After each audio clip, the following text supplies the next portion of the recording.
Samurai और शैतान की कहानी। एक समय की बात है। एक बहादुर सामुराई रहता था। वह एक छोटे से गांव में रहता था।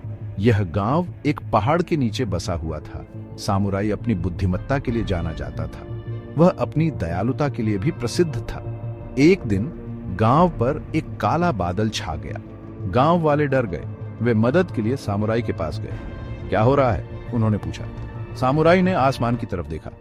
वह जानता था कि कुछ गड़बड़ है। एक शरारती राक्षस गांव में आ गया था। उसे शरारतें करना बहुत पसंद था। उसे परेशानी पैदा करने में मजा आता था। वह सभी को डराना चाहता था। राक्षस हंसा। उसकी हंसी पूरे गांव में गूंज उठी। गांव वाले और भी डर गए। उन्होंने सामुराई से मदद की, भीख मांगी। कृपया, आपको हमें बचाना होगा। वे रोए। सामुराई ने अपने लोगों की रक्षा करने की जिम्मेदारी महसूस की। उसने राक्षस का सामना करने का फैसला किया। सामुराई पहाड़ पर चढ़ गया। उसने राक्षस को एक गुफा में पाया।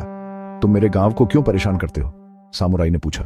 राक्षस बस मुस्कुराया। उसकी आंखें चमक रही थीं। मैं चला जाऊंगा, उसने कहा, अगर तुम मेरी पहेलियों का जवाब दे सको।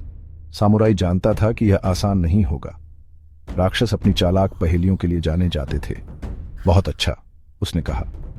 उसने अपनी तलवार थोड़ी सी निकाली। वह किसी भी चीज के लिए तैयार था। किसके पास आवाज नहीं है लेकिन बोल सकता है? राक्षस ने पूछा। सामुराई ने एक पल सोचा। एक किताब, उसने जवाब दिया। राक्षस का चेहरा उतर गया। उसने उम्मीद नहीं की थी कि सामुराई इतना चालाक होगा। किसके पास एक सिर, एक पैर और 4 पैर होते हैं? राक्षस ने पूछा, इस बार और अधिक धूर्तता से। सामुराई मुस्कुराया। एक बिस्तर, उसने जवाब दिया। राक्षस गुस्से से भर गया। वह गुस्से में दहाड़ा और सामुराई को डराने की कोशिश की, लेकिन सामुराई दृढ़ रहा। वह डरा नहीं।